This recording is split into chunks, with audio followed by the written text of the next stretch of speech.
Bien le bonjour, c'est Fabien de Captain Virtuality. Le service cloud d'Insta360 est sorti. Il s'appelle Insta360 Plus. Tu vas le retrouver sur l'application Insta360 ou sur le site web. Il te faut un compte. Tu vas sur l'onglet Réglages. Et là, par exemple, mon compte, moi, c'est Captain Virtuality. Tu vas voir l'onglet Cloud Insta360 Plus. Tu cliques dessus et tu vas retrouver trois types d'abonnements. Le premier à 200 Go, le deuxième, le Pro, à 1 Tera et le dernier appelé Premium à 2 Tera. Je te mettrai après les caractéristiques et la différence entre les trois. Bien sûr, il y a le stockage, mais également d'autres types de services. Donc voilà, tu cliques sur celui qui t'intéresse, tu cliques sur S'abonner maintenant. Il faut confirmer le modèle de sa caméra. Alors attention, au lancement, c'est réservé aux caméras X3 et X4, donc les caméras 360 degrés de la gamme. Ensuite, ça sera étendu aux autres caméras, les caméras aussi non 360 degrés comme la Go 2 ou la Ace Pro. Comment activer le service cloud sur ta caméra X3 ou X4? C'est facile, tu vas sur l'application et quand tu es abonné, tu auras un message t'invitant à appairer une caméra au service. Pour cela, tu cliques sur appairer, connecter, et tu allumes ta caméra X3 ou X4. La connexion se fait de manière classique entre l'application et la caméra. Tu cliques sur appairer, il y a une confirmation sur la caméra de se connecter au service cloud. Tu valides et là c'est indiqué opération réussie. Et sur l'application, ça t'invite à sélectionner une connexion Wi-Fi. Donc si tu es chez toi, tu auras la connexion Wi-Fi que tu as avec ta box. Tu mets ton mot de passe Wi-Fi, tu valides, et comme ça, tu peux rajouter différents Wi-Fi et également les supprimer. Sur la caméra, tu peux accéder au réglage du cloud en faisant un glisser vers le bas sur les paramètres de la caméra, et ensuite tu fais un glisser à droite et tu verras les paramètres du cloud. Dans les paramètres, tu peux spécifier que tu ne veux pas une synchronisation automatique, mais une synchronisation manuelle. Donc c'est toi qui vas cliquer pour synchroniser les fichiers que tu veux. Tu ne veux pas les sélectionner, en fait tu synchronises la totalité des éléments qui sont sur la carte micro SD. Et la caméra sera autonome, elle va se connecter automatiquement au Wi-Fi et synchroniser sur le cloud les éléments qui sont sur la carte micro SD. La carte micro SD bien sûr qui est dans la caméra. Ça va prendre plus ou moins de temps suivant ta connexion Wi-Fi et il va t'indiquer qu'il est en train de répliquer, combien de temps il reste, combien de gigas il reste. Par exemple, moi j'avais 90 gigas de fichiers, j'ai synchronisé la moitié en un peu plus d'1 heure. Voilà, je trouve ça quand même très pratique. Tu vas aller sur l'application et tu peux également éteindre la caméra. Et ensuite, tu sélectionnes Cloud et tu vas voir les différents fichiers. Pas besoin de la connexion avec la caméra.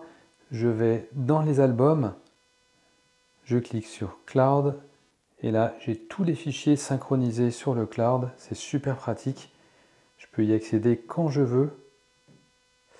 Et ce qui est très bien également, c'est que je peux faire mon recadrage. Voilà, par exemple ici, j'ai rajouté des points clés sur cette séquence. Et en caméra 360 degrés, tu dois faire ton recadrage. C'est des fichiers bruts et après ils sont assemblés. L'assemblage va se faire sur le cloud quand tu vas exporter. Donc cette séquence, je l'exporte. Je clique sur exportation.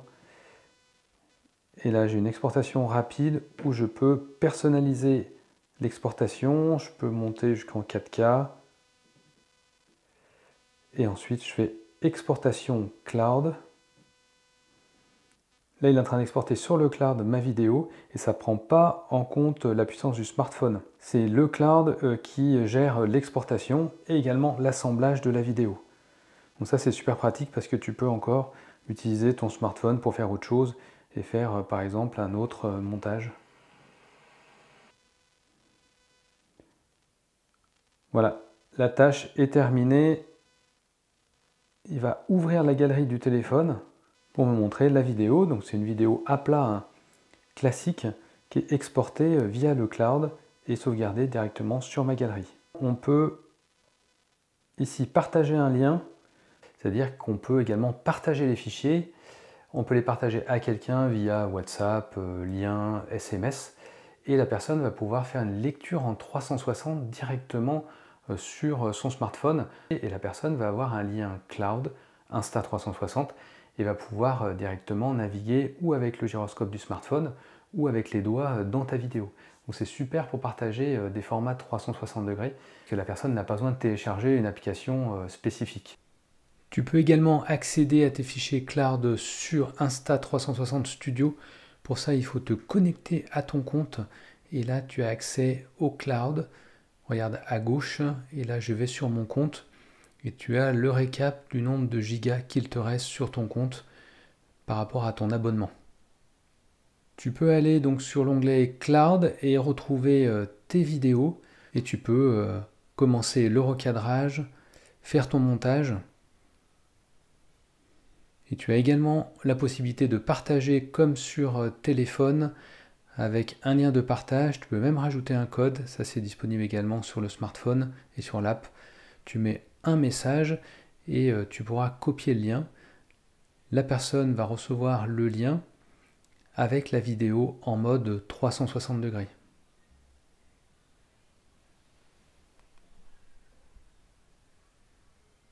Les forfaits proposés pour l'abonnement, je te les mets ici à l'écran. Donc je t'ai parlé des 3 types de forfaits, le standard, le pro et le premium. Donc 200 Go pour le standard, 1 Tera pour le pro, 2 Tera pour le premium. Donc tu as tous les prix qui s'affichent, donc jusqu'à 120 € par an pour le premium. Tu peux prendre également un abonnement mensuel avec les prix qui sont indiqués ici et tu auras toujours la capacité de stockage standard, pro ou premium. Si vous désabonnez, ensuite il y a une période de 60 jours pendant laquelle vous pouvez encore accéder à vos vidéos sauvegardées. Pour les services qui sont associés, donc expédition prioritaire, extension de garantie, tu as 20% sur les accessoires, caméra de remplacement et également 90 € sur une nouvelle caméra que tu vas acheter. Ça uniquement pour l'abonnement premium. L'abonnement le plus complet, c'est l'abonnement premium. Une fonction intéressante, c'est la synchronisation de vos montages sur les différents appareils, c'est-à-dire je commence sur le téléphone et ensuite je continue sur l'ordinateur. Pour l'instant, ce n'est pas pris en charge, mais ils vont développer cette fonctionnalité.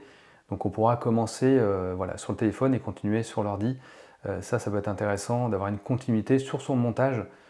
Donc ça sera développé dans les 3 à 6 prochains mois. Et donc si je supprime mes photos du cloud, elles seront conservées pendant 10 jours dans le dossier récemment supprimé pour être ensuite définitivement supprimées. Si vous avez des questions, n'hésitez pas à les poser dans les commentaires. Je trouve ça hyper intéressant d'avoir du cloud. Alors bien sûr, ça rajoute au budget de la caméra, mais ça peut donc étendre la garantie et également vous donner du stockage en cloud pour faire vos montages plus facilement. Mais attention, en caméra 360 degrés, les fichiers sont volumineux, plus d'1 giga pour une minute, surtout sur la X4 quand on active le 8K. Donc c'est intéressant en effet de prendre au moins 1 Tera, voire 2. Et le conseil, c'est de filmer des séquences courtes en 360 degrés pour éviter d'avoir des fichiers beaucoup trop longs. Ça va vous faire peut-être, je sais pas moi, 10 gigas ou 20 gigas sur un seul fichier. Donc il faut multiplier comme ça les séquences pour avoir voilà, sur votre séance de sport ou de voyage en famille sur une journée, d'avoir pas trop de gigas à stocker après sur le cloud. Donc il faut aussi adapter vos films pour pas saturer votre cloud, parce que ça va quand même assez vite avec ces fichiers volumineux. Personnellement, cette fonction va bien m'intéresser. J'avais tendance à stocker mes vidéos sur les cartes micro SD.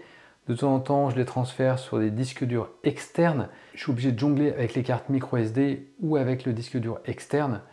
Et donc, c'est pas facile en fait pour faire un montage rapidement.